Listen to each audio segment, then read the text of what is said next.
He's a whiner. We all know that. But you wouldn't have him babysit your kids. You wouldn't hire him if you had a small business. You want that man in your business? There's no way. But you're going to vote for him for president because he's strong? I mean, Kamala Harris whipped his ass in the debate, just obviously, and he's running ever since. He doesn't want any part of her because, as she said before, she's eaten many of his type for lunch. As an attorney general, as a prosecutor, he's a small fry compared to some of the people she's gone after.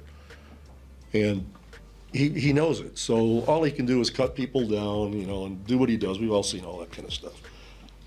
The ones that you can be even more angry about, because he's sick. He's a damaged man. He grew up the biggest wannabe there ever was in New York, right? We all know that. He wanted to be. So this is Greg Popovich, the coach of the San Antonio Spurs, one of the greatest coaches ever in NBA history. At one point, they had a dynasty down in San Antonio with led by Tim Duncan. Tim Duncan, Hall of Famer. They call him Big Fundamentals. Now, obviously, if you haven't noticed, he's talking about Donald Trump and all the negative things that he's saying about Donald Trump and all these so-called positive things that he is saying about Kamala Harris.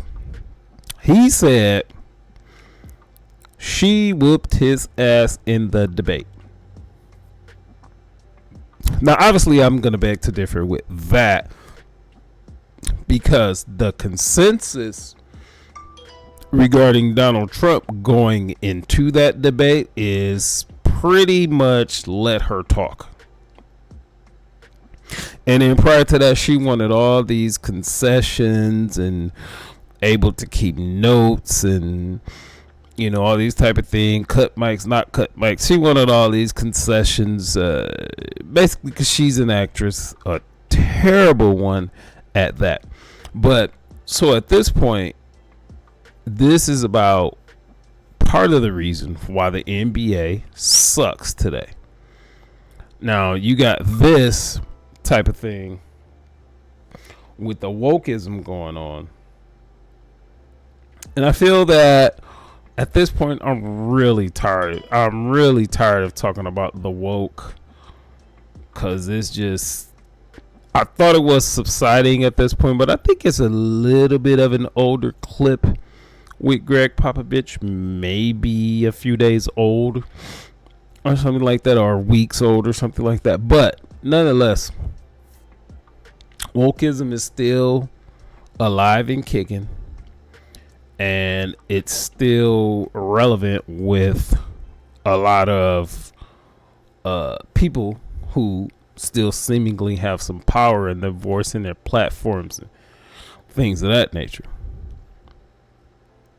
So now you have coaches like this, Greg Popovich, and you also have Steve Kerr, which he's the coach of the Golden State Warriors, and he is kind of on the same plane as Greg Popovich. But when I sit here and listen to these men, I just get the sneaking suspicion that they just don't really 100% believe what they're saying. They just don't, because most of the claims that they made about Donald Trump is just ridiculous. We've already seen what Donald Trump would do in a presidency, and he was a novice at it. He was not a DC insider. He, as far as appointing people and things like that, he really didn't know what he was doing during his first presidency. And still, I would say that has been the best presidency that I've paid attention to, which that's the scope of what I've paid attention to as far as presidents was real small. But the small amount of attention that I have given a presidency, he has had the best one for the people overall in the United States. Nobody, what you gonna do for black folks? What you gonna do for that? No, because if it's good for the country, it's good for everybody, including black folks. So you got these wokies like this guy, Greg Popovich, and I will never diminish his coaching acumen. Fantastic coach. One of the best ever. If he can teach someone like Tim Duncan, 6'10", he taught Tim Duncan just to stick with the fundamentals.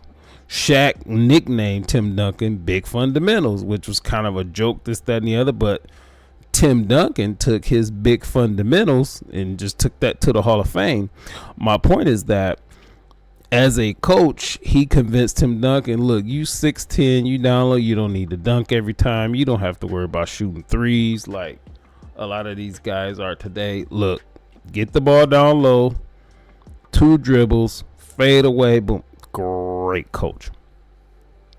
Just a fantastic coach. And then I'm going to leave that part alone. One of the other reasons that the NBA sucks is I was watching a YouTube channel. It's called Inside the Line. And he put up a stat. There was 2 teams playing, Chicago Bulls, and this is recent, within the last week. And this is December 17th, 2024. Within the last week, combined, Chicago Bulls and whatever other team this was, they combined to miss, not take, not make, to miss 75 threes. That is a 7, that is a 5, that is a 3-pointer. They combined to miss 75 threes in a 48-minute game, 12 quarters per minute. If you sat down and took your precious time to watch something like this, what the heck were you looking at? 75 threes. I think I might go back over this whole game. If they miss 75 threes, I'll probably go back and look is what was the final score? What was the point spread? How many shots were taken totally? What was the free throw? How many free throws? This, that, and the other. Which is one of the other reasons that the NBA sucks. And I still pay attention to the NBA. I do not watch it, really. The NBA is kind of something that's on in the background. If I'm doing something else and then I'll glance over for 2-3 minutes and I'll look, boom, boom, boom. Now, I will say this. Victor Wembanyama, which is on Greg Popovich, San Antonio Spurs, this dude is fascinating. He is 7'4". He plays like he's 6'3". Quick, can dribble, he can shoot threes, he can block shots.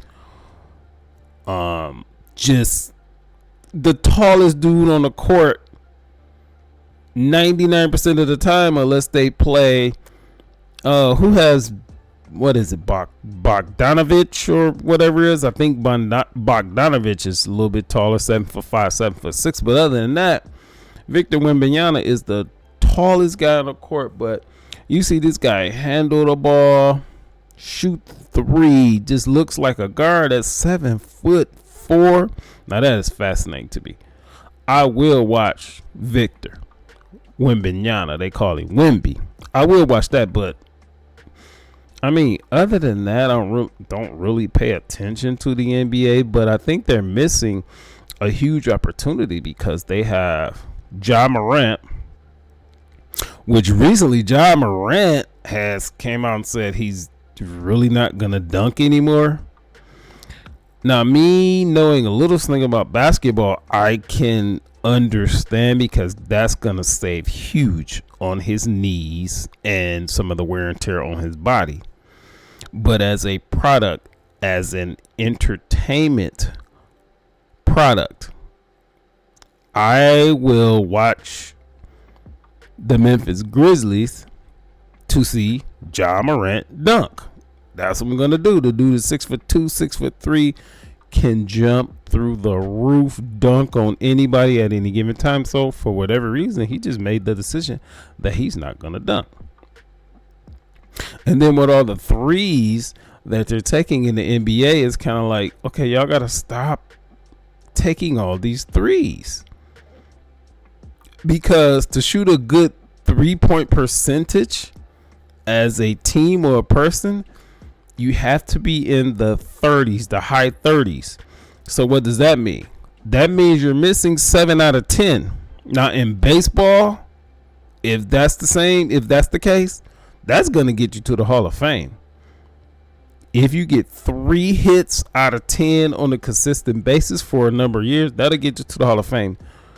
That does not hold true for a sport like the NBA when there's hundreds of points scored. But if you're missing all these shots, there's not going to be really 100 points scored. It's come down, pass, half court, dribble, pass, shoot. Go back the other way, pass, half court, dribble, pass, shoot.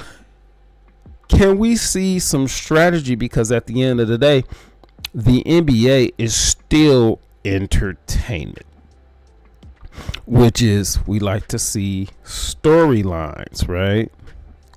And in sports, there's storylines that happen. So for instance, one of the storylines that happen in football, which is still so popular if you happen to pay attention to football, first quarter, whatever the team is known for, running the ball, passing the ball, they're a great rushing team, great defense, blah, blah, blah.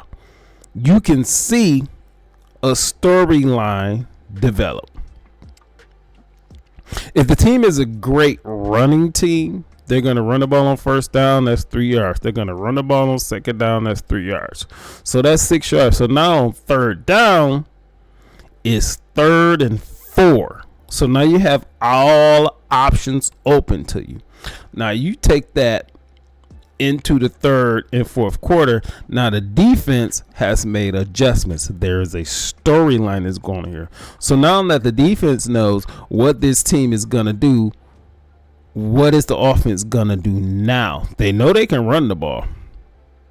And then they know they can throw it on third down. So what adjustments are they going to make? Are they going to pass it on first down? It's just all type of options. And so sports is entertainment, and it's still like a movie, and it's still like storylines. And we want to be surprised by what these teams do, the adjustments that they make. If you get into the strategy, this, that, and the other. NBA basketball is not like that. And I know this is being very shallow, but this is what I see when I watch it. Because I cannot dedicate 2+ hours to sit and watch a whole NBA basketball game when I see dribble, half court, shoot. Dribble. No, I'm sorry. I'm going to give it a little more respect than that. Dribble, pass, shoot. 3. Dribble, pass, shoot. That's what I see. And I know it's way deeper than that, but that's what I see. But when I watch football, I see a whole lot more than that. So just a few reasons that the NBA sucks right now.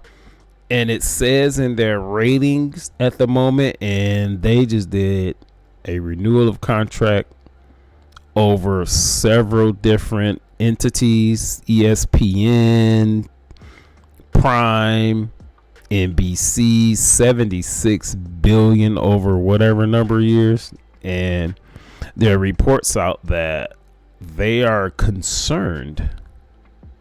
The media outlets are concerned about the ratings and this, that. They got a lot of change to do in the NBA. So that's it for this video. If you're on Facebook, you can like this video, Mr. Info 5000. If you're on YouTube, you can search Mr. Info Space 5000, spelled out FIVETHOUSAND. Peace.